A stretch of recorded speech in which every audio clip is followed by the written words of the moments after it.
खूप वेगवेगळे दिसता तुम्ही सगळेच. तुमची केमिस्ट्री खूप इंटरेस्टिंग वाटते. नेमकं काय घडतं याबद्दल उत्सुकता वाटते. असं सगळंच काय काय होत आहे. तर मला तुझ्यापासून सुरुवात करावीशी वाटते की इतक्या वेगवेगळ्या प्लॅटफॉर्म्सवरती तू आता इतक्या वेगवेगळ्या भूमिका करताना दिसतेस. तर या भूमिकेबद्दल काय सांगशील असं मी नाही विचारणार, कारण तो सगळ्यांनाच पडलेला प्रश्न आहे. पण या भूमिकेमधलं काय वेगळेपण आहे ज्याने तू नीता ढवळे साकारायचं ठरवलंस आणि तू आम्हाला आता ती दिसतीयस, ते जाणून घ्यायला आवडेल. माझ्या आयुष्यातली नाती अजून मुरत आहेत, पण नीताच्या आयुष्यातली काही नाती खूप मुरलेली आहेत आणि ती मी साकारू शकेन हा विश्वास दोघांना वाटला, याचा मला खूप आनंद आहे.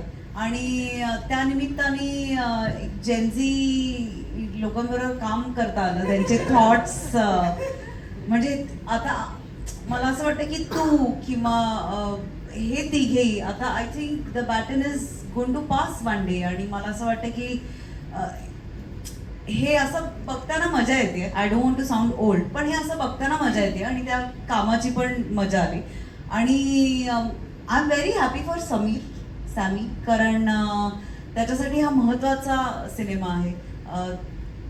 म्हणजे अनफॉर्च्युनेटली काय होतं की ॲक्टर राहत नाही. तो कधी हास्य कलाकार बनतो किंवा कधी आणखी काही बनतो. ॲक्टर अशाच एका प्लेनमध्ये एका पॉईंट नंतर बघितलं जात नाही. तर या निमित्ताने हे तोडूपाईचा प्रयत्न आहे आमचा सगळ्यांचाच कलेक्टिव्हली, आणि तो तुम्हाला आवडेल अशी आशा करते. सो 1 मेला गुलकंद तुमच्यासाठी पेश आहे.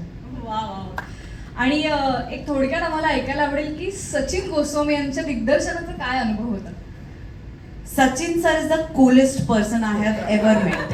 म्हणजे द कूलेस्ट. म्हणजे अशी काही लोक असतात ना की ज्यांच्यासमोर कुठलीही शंका मांडायला संकोच वाटत नाही, आयुष्यातलं काहीही शेअर करायला संकोच वाटत नाही, तसे आहेत सचिन सर. त्यामुळे ती एनर्जी खूप संसर्गजन्य आहे आणि आम्ही ती रोज अनुभवतो आणि इतके वर्ष अनुभवतोय तरी ती पुरी पडत नाही. सो मला असं वाटतं this says a lot about him. Prasad sir तुमच्याकडे येणार आहे. तर एवढे सिनेमे केलेत, अनेक वर्ष तुम्ही काम करताय आणि पुन्हा एकदा तुम्ही रोमॅन्टिक भूमिकेत आम्हाला दिसणार आहात. तर सातत्याने एकतर स्क्रीनवर रोमॅन्स करून तुम्हाला कसं वाटतं आणि सतत तरुण दिसताना तुम्हाला कसं वाटतं, म्हणजे स्क्रीनवरती? सातत्याने स्क्रीनवर रोमांस केल्याचं मला तरी आठवत नाही. मला तारुण्य पिटिकाही दिसते गालावर. तुमच्या तारुण्याचं रहस्य काय ती असं ऑफ स्क्रीन प्रश्न आहे. नाही, मला हे बघ, असं असतं की कधी कधी कुठल्या प्रोजेक्टचा तुम्ही फार विचार करायचा नसतो. जेव्हा सचिन गोस्वामी तुम्हाला विचारतात तेव्हा फक्त होच म्हणायचं असतं. कारण अरे नाही, मी त्यांनाही त्यामागचं कारण सांगितलं. आज तुलाही म्हणजे जाहीरही सांगतो की गेली 7 वर्ष माझं घर ज्या 2 माणसांमुळे चाललंय, किंवा ज्या 2 वर्षात अवघं जग थांबलं होतं, तेव्हा माझं घर ज्यांच्यामुळे चाललं त्यांना मी काहीतरी देणं लागतो, आणि तो हा चित्रपट आहे.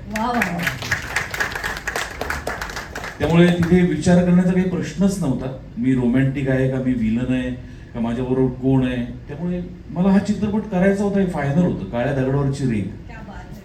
आधी आम्ही तुम्हाला विनोदी भूमिकांमध्ये पाहिलं आहे आणि ऑफकोर्स इंटेन्स भूमिकांमध्ये पण पाहिलं आहे. आता ह्या पोस्टरमध्ये तुम्ही हसताना दिसताय, पण ट्रेलरमध्ये तुम्ही बऱ्याचदा चिडताना दिसताय, आणि त्यात फॅमकॉम सिनेमा आहे तर कॉमेडीही आहे. तर काय म्हणजे ह्या 2 माणसांबरोबर कॉमेडी काम करताना काही? हे बघ, गंमत अशी आहे की तू फॅमकॉम म्हणतेस, बरोबर आहे. ह्याच्यात फॅमिली पण आहे, कॉमेडी पण आहे. ह्याच्यात माझी आणि ईशाची फॅमिली आहे, समीर आणि सईची फॅमिली आहे, बरोबर. पण त्याच्यातही फॅन माझा आणि सईचा आहे, आणि कॉम सई, ईशा आणि समीर. बरोबर. आणि काय प्रश्न होता? नाही, दोघांबद्दल काहीतरी त्या दोघांबरोबर कॉमेडी जॉनरमध्ये काम करताना आणि या सगळ्यांबरोबर काम करताना कसं वाटलं, काय अनुभव होता? सई बरोबर मी 16 वर्षांनंतर काम करतोय. सई बरोबर मी 16 वर्षांआधी मीच दिग्दर्शित केलेल्या चित्रपटात काम केलं होतं, हाय काय नाही काय मध्ये. त्यानंतर ती सतत मला नाही म्हणत राहिली इथे. म्हणजे त्यामुळे मी तो पुन्हा बघतो की इतकं मी काय वाईट केलं की मला सतत नाही म्हणत. पण 16 वर्षानंतर मोठे गोस्वामीमुळे तो योग जोडून आला. आणि it always a treat to work with Sai. Definitely ती एक प्रचंड हुशार ॲक्ट्रेस आहे आणि it's a pleasure to watch her on screen. म्हणजे ट्रीट असते तिला स्क्रीनवर बघणं. सो तिच्याबरोबर काम करण्याचं नाविन्य नव्हतं, पण तिच्याबरोबर काम करायचं होतं कारण गॅप खूप गेली होती. पण समीर बरोबर या निमित्ताने मला काम करता आलं आणि ईशा बरोबर. म्हणजे आपण नेहमी भारतीय बाजाचा अभिनय करतो, पण एक लंडनवरनं शिकून आलेली मुलगी. अरे सिरियसली बोलतो तुम्ही आज. म्हणजे वर्कशॉप उलट झालं सेटवर. उलट वर्ष ती मला सतत सांगायची की असा पॉज घे इथून चालत जा. आणि मी ते सगळं फॉलो केलंय ब्लाइंडली. मग त्याच्यात जर का खटकलं तर गोस्वामी यायचा आणि मग मला सांगायचं. नाही, जोक सपाट. सचिन मोटे आणि सचिन गोस्वामी या दोघांबद्दल मी हास्य जत्रेत वारंवार बोलतो आणि ते अत्यंत मनापासून बोलतो की शुद्ध स्वच्छ निर्मळ विनोद निर्माण करणारी माणसं फार कमी राहिली आहेत आणि त्यात अग्रस्थानी या दोघांचं नाव आहे. आणि मला स्वतःला असाच विनोद निर्माण करायला आवडतो. त्या विनोदाचा भाग असणं हे माझ्यासाठी हा माझा बहुमान आहे. त्यामुळे तो खूप वर्षानंतर चित्रपट करतोय. त्यामुळे मला हे शिकायचं होतं की हा माणूस हे फॉर्मॅट वेगळे कसे करतो. हा स्किटचा फॉर्मॅट तो स्किटमध्ये पण कॉम्प्रोमाइज करत नाही, तो फिल्ममध्ये करू शकत नाही. तर तो स्किटचा फॉर्मॅट हँडल करताना कसा असतो आणि तो मोठ्या पडद्यावर जेव्हा चित्रपट डिरेक्ट करेल तेव्हा तो काय, ते मला शिकायचं होतं. हे सगळ्यात महत्वाचं कारण होतं. म्हणून मला खूप काही शिकता आलं त्याच्याकडनं की काय पद्धतीने सिनेमा सेटवर मॅनेज करायचा असतो. डिरेक्ट करणं तर आलंच, पण सिनेमा मॅनेज करणं ही आजच्या युगातली फार महत्वाची कला आहे. आणि त्याच्यात जर का मोठेसारखा भक्कम लेखक असेल तर काम सोपं होतं, कारण दिग्दर्शकाला काही खटकलं तर लेखक हजर असतो ते चेंज करून द्यायला. त्यामुळे त्यांच्या जोडीची ती गंमत आहे आणि ती पडद्यावरती रिफ्लेक्ट होते. आत्ता तर पटकन मला मोठे पण रिफ्लेक्ट झाला मागे हा. तो तसा मला अजून दिग्दर्शक दिसला नाही, पण तो चित्रपटात नक्की दिसेल. पण फार मजा आली आम्हाला. आम्ही भयंकर एन्जॉय केलं पूर्ण शेड्यूल. खूप मजा आली. ईशा, मी तुझ्याकडे येणार आहे. तुझा प्रमुख भूमिकेतला हा पहिला सिनेमा आणि ओळखीची माणसं असली तरी सगळे सिनियर कलाकार आहेत. तर किती दडपण आलं होतं आणि त्यात प्रसादोकांवर खूप आरडाओरडा करताना पण तू दिसतेस. तर खरंच किती घाबरली होतीस आणि कसं लपवलंस घाबरलेलं? ती घाबरली होती. नाही, करेक्ट प्रिया, तू म्हणणारीस तसं माझ्यासाठी म्हणजे ह्या सगळ्यांनीच इतकी वर्ष कामं केलेली आहेत. तर ह्यांच्या बरोबर काम करायची ऑपॉर्च्युनिटी या दोन्ही आमच्या सचिन सरांनी मला दिली, माझ्यावर विश्वास ठेवला. It is huge for me. म्हणजे खूप खूप मनापासून थँक्यू सर, मला ही ऑपॉर्च्युनिटी दिल्याबद्दल. आणि त्याच्यानंतर ह्या अशा कलाकारांबरोबर काम करायला मिळालं. खूप माझा अनुभव म्हणजे प्रत्येक जणाचं वेगळं स्कूल आहे आणि त्या प्रत्येकाकडनं काहीतरी वेगळं ऑब्झर्व केल्यानंतर दिसत होतं, मिळत होतं. त्यामुळे मला खूप शिकायला मिळालं. असं सगळे म्हणतात, it sounds cliché but it is cliché for a reason. मला खरंच खूप शिकायला मिळालं आणि आय होप मला ते अप्लाय करता येईल. आणि खूप मजा आली फिल्म करतानाही. ऑथर बॅक्ड रोल मिळणं हे खूप मोठी गोष्ट असते कुठल्याही ॲक्टरसाठी.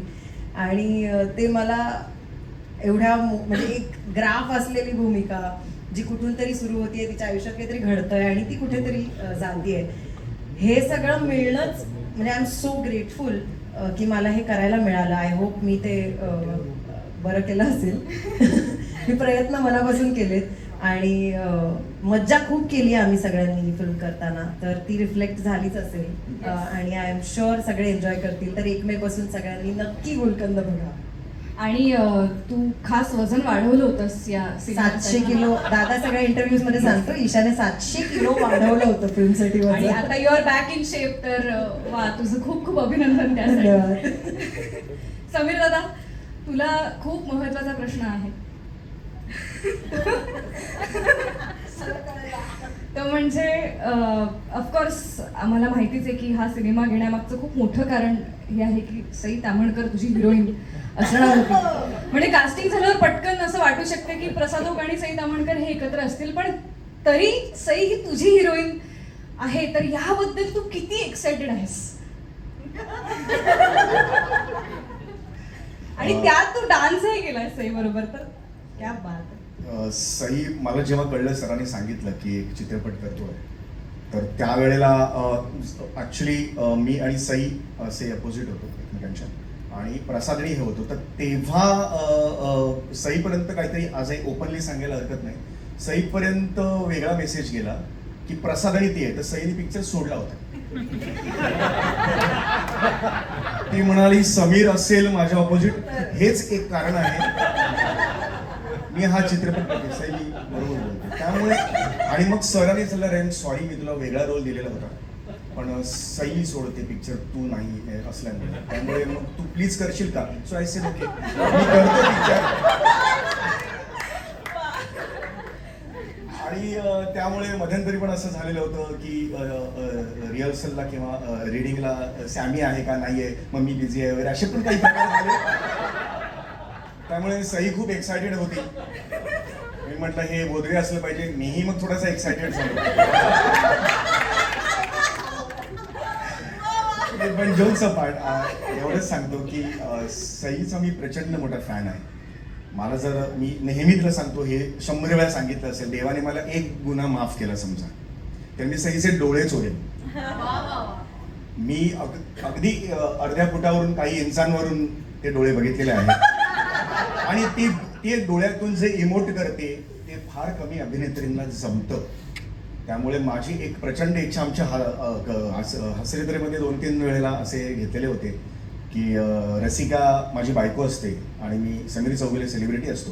ते इतर जण विचारतात, अच्छा तुमच्या ह्यांचं शूटिंग आहे का, कुणाबरोबर आहे? ते म्हणते सई तामणकर बरोबर आहे. नाही नाही नाही, ती बायकोच माझी म्हणते, नाही नाही अजून त्या लेवलला ते पोहोचलेले नाही. असा एक पंच होता. हा, आणि अजून एक पंच होता की कुठे चाललात तुम्ही? असे मी कोल्हापूरला चाललोय, माझं एक शूटिंग आहे. कुणाबरोबर आहे? सई तामणकर. अच्छा, म्हणजे आजोबांचा रोल आहे का तुमच्या? तिच्या आजोबांचा रोल आहे का? असा एक पंच होता. पण त्यावेळेला खरंच वाटलेलं नव्हतं. पण शेवटी गोस्वामी आणि मोठे ह्या विद्यापीठात ऍडमिशन घेतल्यानंतर अशा अनेक इच्छा आपोआप पूर्ण होतात. मला आधी त्यांनी एका कार्यक्रमात जज सुद्धा बनवलेला आहे, त्यामुळे ती सुद्धा माझी इच्छा पूर्ण झालेली आहे. फक्त एकदा मी फ्रुट्स म्हणाले होते, बोरं दिलेली होती. आपल्याला असं वाटतं ना कधीतरी जजच्या खुर्चीत आपण बसावं आणि अरे जरा असे ओ फ्रूट लाना वगैरे असं म्हणावं. तसं एकदा काढलं तर ऊस आणि बोरं दिलेली होती. ठीक आहे म्हणजे, पण त्यांनी मला जज म्हणून येत आहेत आता, असा एक मला मान दिला, त्याचा आनंद.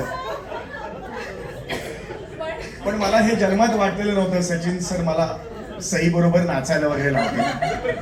कारण नृत्य आणि मी हे काय समीकरण आहे हे राजेश बिडवे नीट सांगतील तुम्हाला. एवढंच सांगतो, एका नृत्याचं आम्ही पहाटेपर्यंत शूटिंग केलेलं होतं, एवढंच सांगतो. बाकी काही दुसरं आणि काहीच दुसरे काही सांगत नाही. आणि ते एकदा अत्यंत सुंदर वन टेक शॉट झालेला होता. आणि इथे आमच्या इकडे एक नाजूक कलावंत आहे वनिता खरात, त्यांच्यामुळे तो शॉर्टकट झालेला आणि मग पहाट दिसली, डायरेक्ट सूर्य आला. अशा काही गमती जमती खूप घडल्या. आणि तो तिच्यामुळे कट झाला हे हिने सांगितलंच नाही. महिन्याने कळलं. राजेश प्रचंड चिडलेला होता त्यावेळेला. ती माहित नाही कशी लोक करतात असं ती. एनिवे, ती एक वेगळी गंमत होती. आणि तर ती एक खरंच स्वप्न होतं सई बरोबर काम करायचं, ते पूर्ण झालं. आणि सईचे खूप खूप आभार की तिने हा पिक्चर स्वीकारला. मी हिरो असूनही स्वीकारला. आणि प्रसाद बद्दल काय नाही, प्रसाद खूप चांगला मित्र आहे. आणि जेवढी ऑनस्क्रीन मी मजा केलेली आहे तेवढी ऑफस्क्रीन जास्त मजा केलेली आहे. खरं तर म्हणून आहे, पण अखिल भारतीय क्रीडा संघटनेचा तो अध्यक्ष आहे, ज्याचं मीही नुकतीच मेंबरशिप घेतलेली आहे.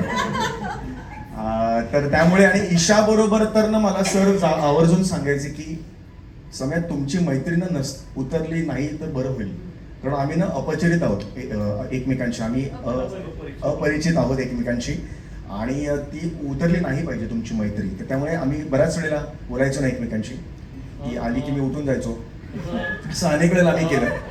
अरे आणि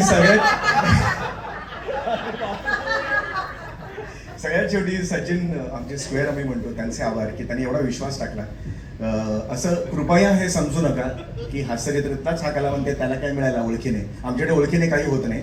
ओळखीने स्किट सुद्धा परफॉर्म करायला मिळत नाही 15 मिनिटाचं. त्यामुळे 2.5 तासाचा चित्रपट मिळणं ही भाग्याची गोष्ट आहे. त्या कॅरेक्टरसाठी मकरंद ढवळेसाठी समीर चौगुले त्यांना योग्य वाटला, म्हणूनच त्यांनी ही भूमिका मला दिली. त्यामुळे ओव्हरऑल खूप मज्जा आलेली आहे. तुम्ही इमॅजिन करू शकता की आम्ही सगळे 4 जण असल्यावर आम्ही ऑफस्क्रीन सुद्धा किती मजा केली असेल, ऑनस्क्रीन सुद्धा किती मजा केली असेल.